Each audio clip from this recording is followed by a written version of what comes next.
that stomach, you know? For the rent? Yeah. It's putting another bones inside. Yes. He has enough acid to break it down in the bones? Enough space, like for the space about the kgs up to 50 to 70 kgs.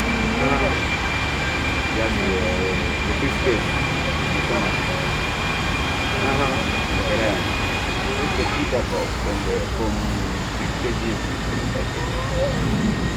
And that is how about maybe 8 kgs.